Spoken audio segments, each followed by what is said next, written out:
ഉച്ചയുറക്കം കഴിഞ്ഞ് കണ്ണു തുറന്നപ്പോൾ ആദ്യം കണ്ടത് നല്ല സ്പീഡിൽ കറങ്ങുന്ന സീലിംഗ് ഫാനെയാണ്. അങ്ങനെ അടുത്തതായി എന്തു ചെയ്യുമെന്ന് ആലോചിച്ചു കൊണ്ടിരിക്കുമ്പോഴാണ് ചുമരിൽ തൂക്കിയിട്ടിരിക്കുന്ന രാഷ്ട്രപിതാവിൻ്റെ ഫോട്ടോ കാണുന്നത്. അതുകൂടാതെ സുഭാഷ് ചന്ദ്രബോസിൻ്റെയും പുട്ടപർത്തി സായിബാബയുടെയും ഫോട്ടോയും ഉണ്ട്. ക്ലോക്കിൽ നോക്കിയപ്പോൾ സമയം 5:15. ഉടനെ എണീറ്റ് ടെറസിലേക്ക് പോകാൻ തീരുമാനിച്ചു. ടെറസിൽ നിന്ന് താഴേക്ക് നോക്കിയപ്പോൾ കണ്ടത് മനോഹരമായ ഈ ദൃശ്യങ്ങളാണ്. പച്ചപ്പണിഞ്ഞു നിൽക്കുന്ന വൃക്ഷലതാദികൾ, അങ്ങ് ദൂരെ കാണുന്ന മലനിരകൾക്കിപ്പുറം കാണുന്നത് ഒരു റോഡാണ്. പച്ചപ്പരവതാനി വിരിച്ചതുപോലെ കാണുന്ന ഇടം കൃഷിയിടങ്ങളാണ്. അങ്ങ് ദൂരെ ആ മലയിൽ ഒരു നിർമ്മാണത്തിലിരിക്കുന്ന ഒരു വാട്ടർ ടാങ്കിനെ കാണാം. വലിയ ഒരു വാട്ടർ ടാങ്കാണ് അത്. ടെറസിനോടടുത്ത് പൂത്ത് പന്തലിച്ച് നിൽക്കുന്ന ഒരു വാഗമരത്തെയും കാണാം. ഇവിടെ ഈ മരക്കൂട്ടങ്ങൾക്കിടയിൽ ഒരു കൂട്ടം കെട്ടിട സമുച്ചയങ്ങൾ നമുക്ക് കാണാം. ഇവിടെയും കാണാം നിർമ്മാണത്തിലിരിക്കുന്ന ഒരു വാട്ടർ ടാങ്ക്. അങ്ങ് ദൂരെ ഒരു മല കാണാം. ആ മലയിൽ വലിയ വൃക്ഷങ്ങളോ ഒന്നുമില്ലാത്തൊരു മല. തെളിഞ്ഞ ആകാശത്തിന് കീഴെ കാണുന്ന മനോഹരങ്ങളായ ഗ്രാമപ്രദേശങ്ങൾ. വളരെ തെളിഞ്ഞ ഒരു ആകാശവും വളരെ ശാന്തമായ ഒരു പ്രദേശവുമാണിത്. ശ്രദ്ധിച്ചാൽ നമുക്ക് കേൾക്കാം വിവിധങ്ങളായ പക്ഷികളുടെ കളകൂജനങ്ങൾ. ഈ മനോഹരമായ സ്ഥലത്ത് സ്ഥിതി ചെയ്യുന്ന ഈ കെട്ടിട സമുച്ചയങ്ങളാണ് ശ്രീ സത്യസായി ബാബ ജില്ലയിലെ പോലീസ് ആസ്ഥാനമാണിത്. വളരെ പ്രശാന്തമായൊരു സ്ഥലത്ത് സ്ഥിതി ചെയ്യുന്ന മനോഹരമായൊരു കെട്ടിട സമുച്ചയങ്ങൾ. എൻ്റെ ശ്രദ്ധ വീണ്ടും ആ മലയിലേക്ക് തിരിഞ്ഞു. ആ മലയുടെ മുകളിൽ കയറിയാലോ എന്നായി ആലോചന. വളരെ മനോഹരമായ തെളിച്ചമുള്ള ആകാശം ഉറപ്പ് നൽകുന്നു അടുത്തെങ്ങും മഴ പെയ്യില്ല എന്ന് ഉള്ള പ്രതീക്ഷ. വെള്ളയും നീലയും കലർന്ന ആകാശം വളരെ മനോഹരമായിട്ടുണ്ട്.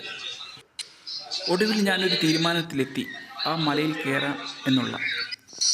ആ മലയോട് ചേർന്നുള്ള സ്ഥലത്തെ ആകാശം കാണാൻ വളരെ ഭംഗിയുണ്ട്. വളരെ തെളിച്ചമുള്ള മനോഹരമൊരു ആകാശം. എല്ലാവർക്കും നമസ്കാരം. ഒരിക്കൽ കൂടി ദൂരെ നിന്നുകൊണ്ട് ആ മലയെ നോക്കിക്കൊണ്ട് ആവശ്യമായ കണക്കുകൂട്ടലുകൾക്ക് ശേഷം മല കയറാൻ തന്നെ തീരുമാനിച്ചു. അതിനുവേണ്ടി ഞാൻ എൻ്റെ സുഹൃത്തുക്കളെ വിളിച്ചു. അങ്ങനെ ഞങ്ങൾ ഈ വൈകുന്നേരം ആ മലയെ ലക്ഷ്യമാക്കി മനോഹരമായ സ്ഥലങ്ങളിലൂടെ മലയുടെ അടുത്തേക്ക് പോകുകയാണ്. ആ കാണുന്ന മലയുടെ ചൂട്ടിൽ എത്തിച്ചേരാൻ കുറച്ചധികം ദൂരമുണ്ട്. ഇത് ഒരു ഇനത്തിൽപ്പെട്ട കാക്ടസ് പ്ലാന്റാണ്. മനോഹരങ്ങളായ റെസിഡൻഷ്യൽ ഏരിയയിലൂടെ വേണം ആ മലയുടെ സമീപത്തേക്ക് പോകാൻ. അങ്ങനെ ഇപ്പോൾ ഞങ്ങൾ ഏകദേശം ആ മലയുടെ ചുവട്ഭാഗത്ത് എത്താറായി. ഏകദേശം വലിയൊരു മലയാണ് ഈ പ്രദേശത്തുള്ള ഉള്ളത്. മലയുടെ അടുത്തെത്തിയപ്പോഴാണ് ഒരു കാര്യം മനസ്സിലായത്. ഇവിടെ ഈ മനുഷ്യൻ ആ മലയെ ഇടിച്ച് നിരപ്പാക്കിക്കൊണ്ടിരിക്കുന്ന കാഴ്ച. അങ്ങനെ ഞങ്ങൾ സാവധാനം മലയിലേക്ക് കയറി തുടങ്ങി. മലയുടെ മുകളിൽ കയറുന്നതിന് പ്രത്യേകിച്ചൊരു വഴിയൊന്നുമില്ല. വഴി ഉണ്ടാക്കി വേണം മുകളിൽ കയറാൻ. ഏകദേശം മലയുടെ പകുതി എത്തിയപ്പോഴേക്കും എൻ്റെ സഹപ്രവർത്തകർ മടുത്തു. അതോടൊപ്പം ശക്തമായ കാറ്റാണ് ഈ മലമുകളിൽ വീശിക്കൊണ്ടിരിക്കുന്നത്. നിറയെ കല്ലുകളാണ് ഇവിടെ ഉള്ളത്. പല വലിപ്പത്തിലും ഉള്ള കല്ലുകൾ. ഒരുപക്ഷെ നൂറ്റാണ്ടുകൾ കൊണ്ടുള്ള ജിയോളജിക്കൽ പ്രോസസ്സിലൂടെ സംഭവിച്ചതാവാം ഈ കാണുന്ന പാറകളുടെ ഷേപ്പുകൾ. അത് അങ്ങ് മുകളിൽ മനോഹരമൊരു കാഴ്ച. കല്ലിന്മേൽ കല്ല് കയറ്റി വെച്ചിരിക്കുന്ന മനോഹരമൊരു കാഴ്ച. ഇതാരായിരിക്കാം ഈ കല്ലിന്മേൽ മറ്റൊരു കല്ല് കയറ്റി വച്ചിരിക്കുന്നത്? ഇതെങ്ങനെ സംഭവിച്ചു? നിരവധിയായ സംശയങ്ങളാകാം ഒരുപക്ഷെ ഈ മലമുകളിൽ വരുന്ന സഞ്ചാരികൾക്ക്. മലമുകളിൽ നിന്ന് താഴേക്ക് നോക്കുമ്പോൾ നമുക്ക് കാണാവുന്ന ഒരു മനോഹരമായ പട്ടണമാണ്, വളർന്നുകൊണ്ടിരിക്കുന്ന ഒരു പട്ടണം. ആ പട്ടണത്തിൽ നിന്നും ഒരു ഹൈവേ മറ്റൊരു ഗ്രാമത്തിലേക്ക് പോകുന്നത് നമുക്ക് കാണാം. ഈ മലയ്ക്ക് ചുറ്റും ധാരാളം പുതിയ കെട്ടിടങ്ങൾ പണിതുകൊണ്ടിരിക്കുന്നു. ഇത് പുട്ടപർത്തി മുനിസിപ്പാലിറ്റിയുടെ ഭാഗം തന്നെയാണ്. ഈ ഏരിയ പുട്ടപർത്തി ഹോസ്പിറ്റൽ ജംഗ്ഷൻ എന്ന് പറയും. അങ്ങ് താഴെ മലയുടെ താഴ്ഭാഗത്ത് ധാരാളം പുതിയ കെട്ടിടങ്ങൾ പണിതുകൊണ്ടിരിക്കുന്നു. നമുക്ക് കാണാം.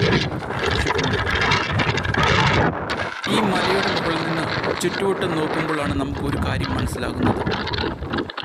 ഇത് വളർന്നുകൊണ്ടിരിക്കുന്നൊരു നഗരമാണ്. ഈ മലയ്ക്ക് ചുറ്റും പല സ്ഥലങ്ങളിലായി ധാരാളം കെട്ടിട സമുച്ചയങ്ങളാണ് ഉയർന്നുകൊണ്ടിരിക്കുന്നത്. പുട്ടപർത്തിയിലെ ഈ നഗരത്തിലാണ് സായിബാബ സൂപ്പർ സ്പെഷ്യാലിറ്റി ഹോസ്പിറ്റൽ സ്ഥിതി ചെയ്യുന്നത്. ഇതാണ് മലമുകളിലെ ഇപ്പോഴത്തെ അവസ്ഥ. അപചയം സംഭവിച്ചുകൊണ്ടിരിക്കുന്ന ധാരാളം പാറക്കഷ്ണങ്ങൾ. ഞാൻ ഒരറ്റത്ത് നിന്ന് മറ്റേ അറ്റത്തേക്ക് നടക്കാൻ തീരുമാനിച്ചു. മലമുകളിലൂടെ ഇവിടെ നിന്ന് നോക്കുമ്പോൾ കാണുന്നത് അസ്തമിക്കാൻ പോകുന്ന സൂര്യനെയും ധാരാളം മലനിരകളും കാണാം. അങ്ങ് ദൂരെ മലനിരകൾക്ക് സമീപം ഒരു തടാകം കാണാം. വളരെ വിശാലമായ ഒരു സ്ഥലത്ത് ഇപ്പോൾ നമുക്ക് കാണാം. പുട്ടപർത്തി ഈ ടൗണിൽ നിന്നും പുട്ടപർത്തി സായിബാബയുടെ ആശ്രമം സ്ഥിതി ചെയ്യുന്ന പ്രശാന്ത് നിലയത്തിലേക്ക് പോകുന്ന ബൈപ്പാസ്. പുട്ടപർത്തി സൂപ്പർ സ്പെഷ്യാലിറ്റി ഹോസ്പിറ്റലിൽ നിന്ന് സായിബാബയുടെ പ്രശാന്ത് നിലയത്തിലേക്ക് പുട്ടപർത്തിയിൽ തന്നെയുള്ള പ്രശാന്ത് നിലയത്തിലേക്ക് ഏകദേശം 8 കിലോമീറ്ററോളം ദൂരമുണ്ട്. ഇപ്പോൾ മലമുകളിലെ പാറക്കൂട്ടങ്ങൾക്കിടയിലൂടെ ഒരു സ്ഥലത്ത് നിന്ന് മറ്റൊരു സ്ഥലത്തേക്ക് പോകാൻ തീരുമാനിച്ചു. ഇവിടെ നിന്ന് താഴേക്ക് കാണാൻ കഴിയുന്നത് ഒരു മല ഇടിച്ച് നിരത്തിലുണ്ടാക്കിയിരിക്കുന്ന അതിനെ സമൂഹത്തോടെ കടന്നു പോകുന്ന ഒരു ഹൈവേയും. അങ്ങ് ദൂരെ നമുക്ക് വീണ്ടും കാണാം തടാകം. വീണ്ടും ഞാൻ മലമുകളിലൂടെ മറ്റൊരു സ്ഥലത്തേക്ക് പോവുകയാണ്. ആ കാണുന്ന 2 വൃക്ഷത്തൈകൾ മാത്രമാണ് ഈ മലമുകളിൽ ഉള്ളത്.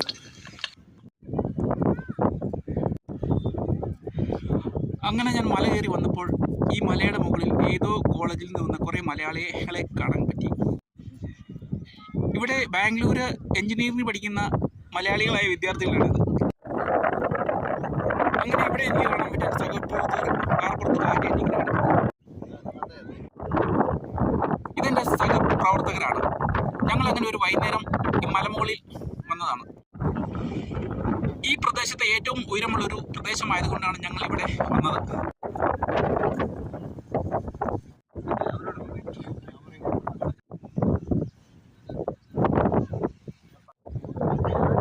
ഞാൻ നിൽക്കുന്നതിന് താഴെ വളരെ ആഴമുള്ളൊരു ഏരിയയാണ്.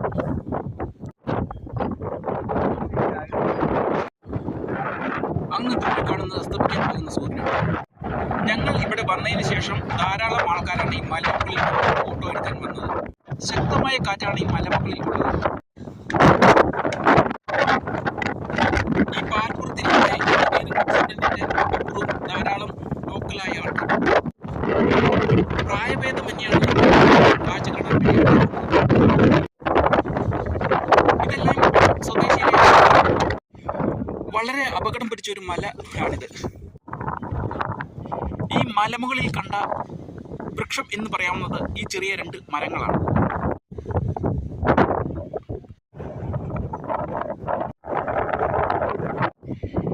ഈ മല നിറയെ ധാരാളം കല്ലുകളാണ് ഉള്ളത്. പാറകൾ നിറഞ്ഞൊരു മലയാണിത്. ഒരു പക്ഷേ നൂറ്റാണ്ടുകൾക്ക് മുമ്പ് ഈ മല നിറയെ മണ്ണും അതോടൊപ്പം ധാരാളം മറ്റു കാര്യങ്ങളും ഉണ്ടായിരുന്ന ഒരു പ്രദേശമായിരിക്കാം ഇത്. കാലക്രമേണ ജിയോളജിക്കൽ പ്രോസസ്സിൻ്റെ പ്രവർത്തനം മൂലം ഈ മുകൾ തട്ടിലെ മണ്ണെല്ലാം ഒലിച്ചു പോയിട്ടുണ്ടാവാം. അതിനുശേഷം കാണുന്ന അവസ്ഥയാണിത്. പാറക്കൂട്ടം നിറഞ്ഞൊരു മലമ്പ്രദേശം.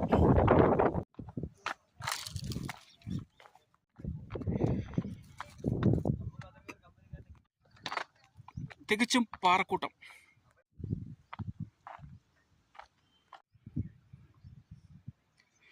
ഇപ്പോൾ കാണാം എൻ്റെ സുഹൃത്തുക്കൾ പാറമുകളിൽ ഇരിക്കുന്നത്.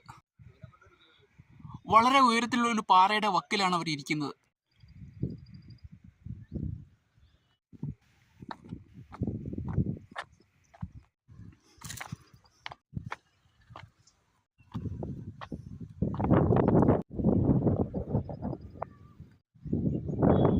ഇപ്പോൾ അങ്ങ് ദൂരെ കാണുന്നത് പുട്ടപർത്തി എയർപോർട്ടാണ്. ഈ സ്ഥലമുള്ളത് ആന്ധ്രാപ്രദേശിലെ പുട്ടപർത്തിയിലാണ്. സമുദ്രനിരപ്പിൽ നിന്നും ഏകദേശം 1000 മീറ്റർ ഉയരത്തിലുള്ള ഒരു കുന്നാണിത്. ഈ മലയുടെ മുകളിൽ നിന്ന് നോക്കുമ്പോൾ അങ്ങ് ദൂരെ കാണുന്നതാണ് പുട്ടപർത്തി എയർപോർട്ട്.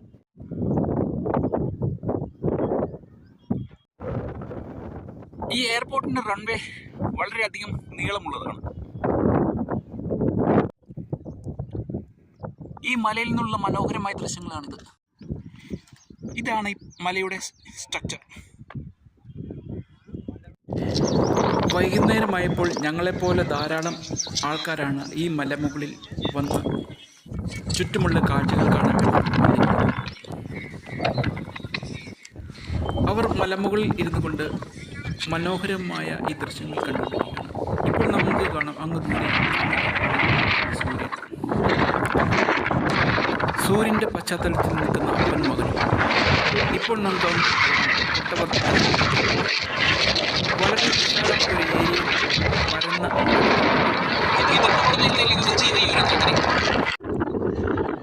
നമുക്ക് ഇപ്പോൾ ഇവിടെ കാണാനുള്ളത് നഗരത്തിന് പുറത്തേക്ക്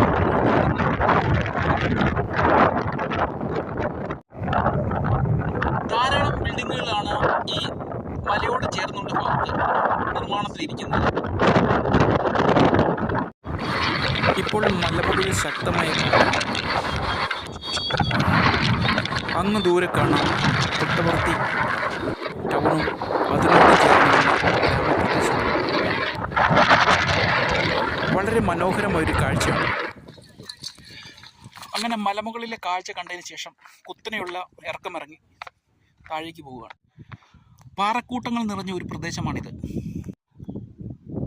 അങ്ങ് ദൂരെ കാണുന്നത് കൃഷി ചെയ്തിരിക്കുന്നതാണ്.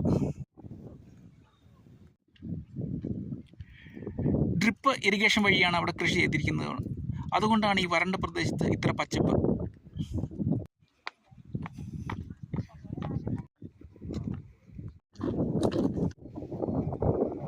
മാതള നാരകം കൃഷി ചെയ്തിരിക്കുന്ന ഒരു കൃഷിയിടമാണിത്. അങ്ങനെ ഞങ്ങൾ കയറിയ വഴിയല്ല മലയിൽ നിന്ന് ഇറങ്ങി വന്നത്. മലയുടെ നേരെ എതിരെയുള്ള സൈഡിൽ കൂടിയാണ് ഞങ്ങൾ ഇറങ്ങി വന്നത്.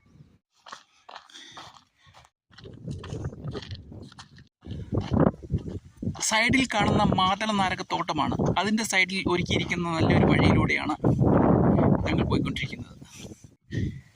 ഇവിടെ മാതള നാരകം നിറയെ പൂത്തു നിൽക്കുകയാണ്. ഈ വരണ്ട സ്ഥലത്ത് മാതള നാരകം കൃഷി ചെയ്തിരിക്കുന്നത് ഡ്രിപ്പ് ഇറിഗേഷൻ വഴിയാണ്. അതുകൊണ്ടാണ് ഈ വരണ്ട സ്ഥലത്ത് മാതള നാരകം വളരെ ഹെൽത്തിയായി വളർന്നിരിക്കുന്നത്. അങ്ങനെ മാതള നാരകം കൃഷി ചെയ്തിരിക്കുന്ന തോട്ടത്തിൻ്റെ അടുത്ത് നിന്നും മറ്റൊരു സ്ഥലത്തേക്ക് പോകുകയാണ്. വൈകുന്നേരമായപ്പോൾ ആകാശം കാണാൻ വളരെ ഭംഗിയുണ്ട്. മനോഹരമായ അന്തരീക്ഷം. ഞങ്ങൾ കയറിയ മലയെ പിന്നിലാക്കി ഞങ്ങൾ കൃഷി ചെയ്തിരിക്കുന്ന പാടത്തിൻ്റെ സമീപത്തൂടെ അടുത്ത ലക്ഷ്യസ്ഥാനത്തേക്ക് പോയിക്കൊണ്ടിരിക്കുകയാണ്.